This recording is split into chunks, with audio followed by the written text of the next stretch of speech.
ਨਾਨਕ ਸਤਿਗੁਰ ਭੇਟਿਐ ਪੂਰੀ ਹੋਵੇ ਜੁਗਤ।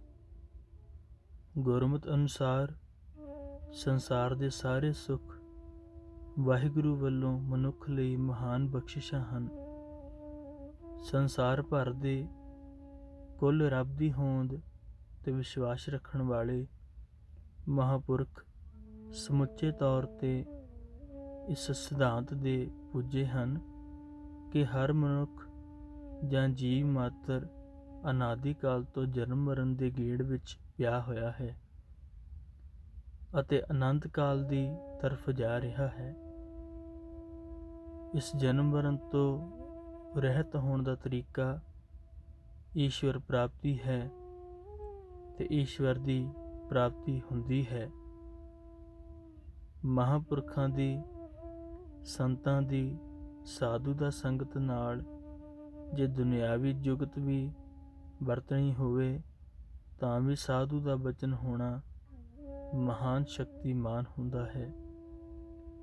ਮਹਾਂਪੁਰਖਾਂ ਦੀ ਰਸਨਾ ਵਿੱਚੋਂ ਪ੍ਰਗਟ ਹੋਇਆ ਇੱਕ ਇੱਕ ਸ਼ਬਦ ਸੋਨੇ ਤੇ ਸੁਹਾਗੇ ਵਰਗਾ ਅਸਰ ਕਰਦਾ ਹੈ, ਕਿਉਂਕਿ ਉਹ ਸ਼ਬਦ ਨਿਰੰਕਾਰੀ ਜੋਤ ਦਾ ਮੁਖਾਤਬ ਕੀਤਾ ਹੁੰਦਾ ਹੈ। ਇਸੇ ਹੀ ਤਰ੍ਹਾਂ ਬਾਬਾ ਜੀ ਮਹਾਰਾਜ ਨੇ ਕਿਸੇ ਅੰਦਾਜ਼ ਵਿੱਚ ਸ਼ਬਦ ਉਚਾਰਨਾ ਉਹ ਸਤ ਹੋ ਜਾਣਾ। ਸਰਬਣ ਸਿੰਘ ਮੋੜੀ ਗਾਡੇ ਦਾ ਪਿਤਾ ਹਰਨਾਮ ਸਿੰਘ ਬਾਬਾ ਜੀ ਦੀ ਹਜ਼ੂਰੀ ਅੰਦਰ ਦੁੱਧ ਲੈ ਕੇ ਆਇਆ ਕਰਦਾ ਸੀ। ਅਚਾਨਕ ਉਹਨਾਂ ਦਾ ਦੁੱਧ ਫਟਣਾ ਸ਼ੁਰੂ ਹੋ ਗਿਆ। ਹਰਨਾਮ ਸਿੰਘ ਨੇ ਬਾਬਾ ਜੀ ਪਾਸ ਬੇਨਤੀ ਕੀਤੀ, ਮਹਾਰਾਜ, ਸਾਡਾ ਕਾੜਨੀ ਦਾ ਦੁੱਧ ਹਰ ਰੋਜ਼ ਫਟ ਜਾਂਦਾ ਹੈ। ਹਜ਼ੂਰ ਪ੍ਰਸੰਨਤਾ ਵਿੱਚ ਸਨ। ਮੁਸਕਰਾ ਕੇ ਬਚਨ ਕੀਤਾ, ਇਹ ਕੋਈ ਵੱਡੀ ਗੱਲ ਹੈ ਜਾਂ ਪੁੱਤਰਾਂ ਪੋਤਰਿਆਂ ਤੱਕ ਦੁੱਧ ਨਹੀਂ ਫਟੇਗਾ। ਬਚਨ ਸੱਤ ਹੈ।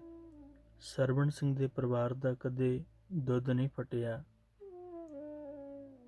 ਹੁਕਮ ਅਸਚਰਜ ਬਿਆਨ ਤੋਂ ਬਾਹਰ ਹੈ, ਪਰ ਹੁਕਮ ਵਿੱਚ ਤੁਰਿਆਂ ਹੀ ਹੁਕਮ ਦੀ ਪਛਾਣ ਹੁੰਦੀ ਹੈ।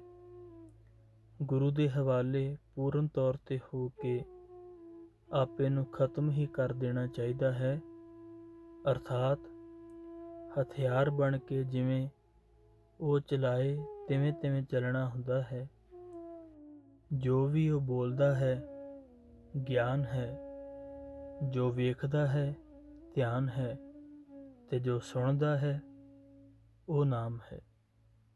ਪਰ ਜੇ ਇਸ ਦੀ ਉਲੰਘਣਾ ਕਰੀ ਜਾਵੇ ਤਾਂ ਦੁੱਖਾਂ ਕਸ਼ਟਾਂ ਦੀ ਆਮਦ ਹੁੰਦੀ ਹੈ।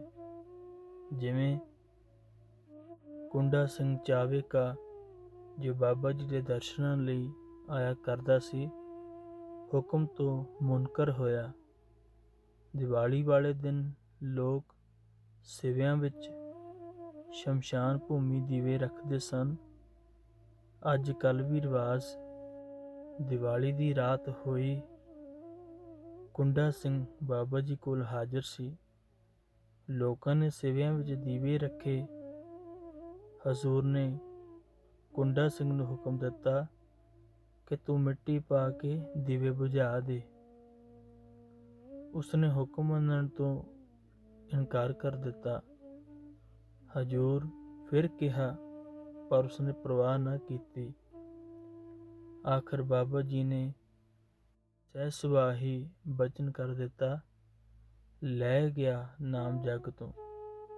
ਜਿਸ ਸਮੇਂ ਇਹ ਬਚਨ ਹੋਇਆ ਉਸ ਸਮੇਂ ਕੁੰਡਾ ਸਿੰਘ ਦਾ ਕਾਰੋਬਾਰ ਬਹੁਤ ਚੰਗਾ, ਜ਼ਮੀਨ ਮਾਲ ਧਨ ਤੇ ਪਰਿਵਾਰ ਵਿੱਚ ਕੋਈ ਕਮੀ ਨਹੀਂ ਸੀ। ਆਪ ਵੀ ਜਿਸਮਾਨੀ ਤੌਰ ਤੇ ਤਕੜਾ ਸੀ, ਪਰ ਅੱਜ ਉਸ ਦੀ ਕੋਈ ਨਿਸ਼ਾਨੀ ਨਹੀਂ ਰਹੀ। ਭਗਤ ਮੁਖੈ ਤੇ ਬੋਲਦੇ ਸੇ ਵਚਨ ਹੁਵੰਦੇ। ਪਇਓ ਕਿਰਪਾਲ ਸਤਸੰਗ ਮਿਲਾਇਆ, ਬੋਝੀ ਤਪਤ ਕਰਹਿ ਫਿਰ ਪਾਇਆ। ਪੁਰਬਲੇ ਕਰਮਾਂ ਸਦਕਾ ਹੀ ਇਨਸਾਨ ਸੰਤ ਸੰਗਤ ਦੀ ਮਾਲਾ ਦਾ ਮਣਕਾ ਬਣ ਕੇ ਉਸ ਅੰਦਰ ਪਰੋਇਆ ਜਾਂਦਾ ਹੈ, ਕਿਉਂਕਿ ਗੁਰਬਾਣੀ ਅੰਦਰ ਸਾਧ ਸੰਗਤ ਸਤਸੰਗ ਨੂੰ ਹੀ ਸ੍ਰੇਸ਼ਟ ਪਦਵੀ ਦਿੱਤੀ ਹੈ। ਅੱਧੀ ਤੋਂ ਵੀ ਅੱਧੀ ਘੜੀ ਸਾਧੂ ਦੀ ਸੰਗਤ ਅਹਿਮ ਮਹੱਤਤਾ ਰੱਖਦੀ ਹੈ।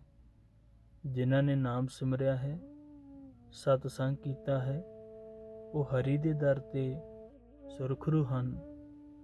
ਰਿਸ਼ੀਆਂ ਮੁਨੀਆਂ, ਗੁਰੂਆਂ ਤੇ ਅਵਤਾਰਾਂ ਨੇ ਵੱਖ-ਵੱਖ ਰਸਤੇ ਦਿਖਾਏ ਹਨ, ਪਰ ਮੰਜ਼ਿਲ ਤੈਅ ਕਰਕੇ ਪਹੁੰਚਣਾ ਇੱਕੋ ਮੁਕਾਮ ਤੇ ਹੈ।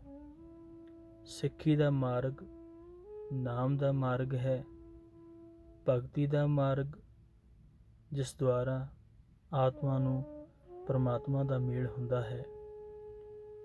ਫਿਰ ਮਨੁੱਖ ਵੱਡੀ ਤੋਂ ਵੱਡੀ ਆਤਮਿਕ ਦਿਸ਼ਾ ਵਿੱਚ ਅੱਪੜ ਜਾਂਦਾ ਹੈ। ਇਹ ਆਤਮਾ ਰਾਮ ਦੀ ਹੀ ਅੰਸ਼ ਹੈ। ਜੇ ਬੰਦਾ ਰਾਮ ਦੀ ਅੰਸ਼ ਹੈ ਤੇ ਇਸ ਅੰਦਰ ਪਰਮਾਤਮਾ ਦੀ ਆਪਣੀ ਜੋਤ ਪ੍ਰਕਾਸ਼ਮਾਨ ਹੈ, ਤਾਂ ਜੀਵਨ ਦਾ ਮਨੋਰਥ ਇਸ ਜੋਤ ਦੇ ਦਰਸ਼ਨ ਹਨ। ਇਹ ਦਰਸ਼ਨ ਹੋਣ ਨਾਲ ਤ੍ਰਿਸ਼ਨਾ ਬੁੱਝ ਜਾਂਦੀ ਹੈ, ਕਿਉਂਕਿ ਪਰਮਾਤਮਾ ਦਾ ਮਨੁੱਖੀ ਸਰੀਰ ਅੰਦਰ ਵਾਸਾ ਹੋ ਜਾਂਦਾ ਹੈ ਅਤੇ ਉਹ ਹਉਮੈ ਰਹਿਤ ਹੋ ਜਾਂਦਾ ਹੈ। ਇਸੇ ਤਰ੍ਹਾਂ ਜੋ ਵੀ ਸਾਧਨਾ ਕਰਨ ਵਾਲਾ ਮਨੁੱਖ ਬਾਬਾ ਜੀ ਦੀ ਸਰੋਤ ਸੁਣ ਕੇ ਜਾਂ ਕਿਸੇ ਕੁਦਰਤੀ ਪ੍ਰੇਰਨਾ ਦੇ ਸਦਕੇ ਚਰਨਾਂ ਵਿੱਚ ਆਇਆ, ਸਭ ਦੀ ਦੁਨਿਆਵੀ ਜਾਂ ਪਰਮਾਰਥ ਦੀ ਤ੍ਰਿਸ਼ਨਾ ਪੂਰੀ ਕੀਤੀ। ਗ੍ਰਸਤੀ ਤਾਂ ਹਰ ਵੇਲੇ ਮਾਇਕ ਪਦਾਰਥਾਂ ਦੀ ਲਾਲਸਾ ਵਿੱਚ ਖਚਿਤ ਰਹਿੰਦਾ ਹੈ, ਪਰ ਜਪ ਤਪ ਕਰਨ ਵਾਲੇ ਤਿਆਗੀ ਪੰਜਾਂ ਤੱਤਾਂ ਤੋਂ ਰਹਿਤਨਾਮਾ ਲਿਖਵਾ ਕੇ ਆਏ ਭਗਤ ਜਨ ਇਹ ਸੰਸਾਰਿਕ ਕਾਮਨਾਵਾਂ ਤੋਂ ਉੱਚੇ ਹੁੰਦੇ ਹਨ। ਇਸ ਤਰ੍ਹਾਂ ਦੇ ਜਪੀ ਤਪੀ ਤਿਆਗੀ ਪੁਰਸ਼ ਬਾਬਾ ਧਿਆਨਦਾਸ ਜੀ ਹਜ਼ੂਰ ਦੀ ਸਰਪ੍ਰਸਤੀ ਵਿੱਚ ਆਏ। ਇਹਨਾਂ ਦਾ ਜਨਮ ਦਲ ਸਿੰਘ ਵਾਲਾ ਸੁਨਾਮ ਜ਼ਿਲ੍ਹਾ ਸੰਗਰੂਰ ਵਿੱਚ ਹੋਇਆ, ਪਰ ਆਪ ਛੋਟੀ ਅਵਸਥਾ ਵਿੱਚ ਹੀ ਪਟਿਆਲੇ ਰਹਿਣ ਲੱਗ ਪਏ ਸਨ। ਪੁਰਾਣੇ ਕਿਲੇ ਦੇ ਪੱਛਮ ਵਾਲੇ ਪਾਸੇ ਇਹਨਾਂ ਦਾ ਸਥਾਨ ਹੈ, ਜਿਸ ਨੂੰ ਟੋਬਾ ਬਾਬਾ ਧਿਆਨਾ ਦੇ ਨਾਮ ਨਾਲ ਪੁਕਾਰਿਆ ਜਾਂਦਾ ਹੈ। ਇਹ ਅੱਖਰ ਇੱਕ ਬੋਰਡ ਉੱਤੇ ਉਕਰੇ ਹੋਏ ਹਨ। ਇਹ ਹੱਠ ਯੋਗ ਦੀ ਸਾਧਨਾ ਕਰਨ ਵਾਲੇ ਸਾਧੂ ਸਨ। ਗਰਮੀਆਂ ਵਿੱਚ ਧੁਨੀਆਂ ਤਾਪਣੀਆਂ, ਸਰਦੀ ਅੰਦਰ ਜਲ ਧਾਰਾ ਕਰਨਾ ਇਹਨਾਂ ਦਾ ਅਸਲੀ ਮਨੋਰਥ ਸੀ। ਜਿਸ ਸਮੇਂ ਮਾਈ ਭਾਈ ਨੇ ਮਨ ਵਿੱਚ ਪੁੱਤਰ ਦੀ ਕਾਮਨਾ ਕਰਕੇ ਦਰਸ਼ਨ ਕਰਨ ਜਾਣਾ, ਆਪਣੇ ਬਚਨ ਕਰਨਾ, ਕੂਰਾ ਲੈ ਲਓ ਕੂਰਾ। ਆਮ ਸੰਗਤ ਕਰਨ ਵਾਲਿਆਂ ਨੂੰ ਪਤਾ ਸੀ, ਉਹਨਾਂ ਅੱਗੇ ਹੋ ਕੇ ਝੋਲੀ ਕਰਨੀ ਤਾਂ ਦਾਤ ਝੋਲੀ ਪੈ ਜਾਣੀ, ਪੁੱਤਰਾਂ ਦੀ ਦਾਤ ਮਿਲ ਜਾਣੀ। ਬਚਨ ਕਰਦੇ ਸਨ, ਇੱਕ ਕੂਰਾ ਦੋ ਕੂਰੇ। ਅਭਿਲਾਸ਼ੀ ਨੇ ਜਿਹੋ ਜਿਹੀ ਮੰਗ ਕਰਨੀ ਮਿਲ ਜਾਂਦੀ। ਕਿਸੇ ਸਮੇਂ ਕਠਿਨ ਸਾਧਨਾ ਕਰਦਿਆਂ ਸਰੀਰ ਨੂੰ ਰੋਗ ਹੋ ਗਿਆ। ਰੋਗ ਹੋਣ ਕਰਕੇ ਸਾਧਨਾ ਵਿੱਚ ਰੁਕਾਵਟ ਆ ਗਈ। ਜਪ ਤਪ ਨਿਤਨੇਮ ਨਾ ਹੋ ਸਕਿਆ। ਵੇਖਣ ਵਾਲੇ ਲਈ ਸਾਧਨਾ ਕਰੜੀ ਔਖੀ ਲੱਗਦੀ ਹੈ, ਪਰ ਕਰਨ ਵਾਲਿਆਂ ਨੂੰ ਉਸ ਵਿੱਚ ਆਨੰਦ ਆਉਂਦਾ ਹੈ। ਬਾਬਾ ਧਿਆਨਾ ਜੀ ਨੂੰ ਜਦੋਂ ਰਸ ਨਾ ਆਇਆ ਤਾਂ ਮਨ ਉਚਾਟ ਹੋ ਗਿਆ, ਨਾਲ ਹੀ ਬਿਰਤੀ ਦੀ ਚੜਾਈ ਖਤਮ ਹੋ ਗਈ। ਉਹਨਾਂ ਦੇ 4 ਸੇਵਕ 4 ਪਹੀਆਂ ਵਾਲੀਆਂ ਗੱਡੀ ਵਿੱਚ ਪਾ ਕੇ ਬਾਬਾ ਜੀ ਕੋਲ ਲੈ ਆਏ। ਜਿਸ ਸਮੇਂ ਟਿੱਲੇ ਉੱਪਰ ਲੈ ਕੇ ਗਏ, ਹਜ਼ੂਰ ਨੇ ਮਿਹਰ ਦੀ ਝਾਤ ਪਾਈ ਤਾਂ ਬਾਬਾ ਧਿਆਨਾ ਜੀ ਬਚਨ ਕਰਨ ਤੇ ਸੁਣਨ ਲੱਗ ਪਏ। ਹਜ਼ੂਰ ਨੇ ਆਸ਼ੀਰਵਾਦ ਅਤੇ ਸਿੱਖਿਆ ਦਿੱਤੀ।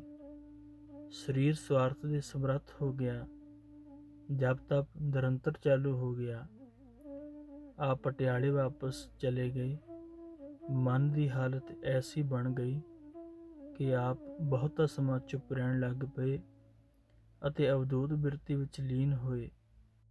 ਕੱਪੜੇ ਤੋਂ ਵੀ ਬੇਪਰਵਾਹ ਰਹਿੰਦੇ।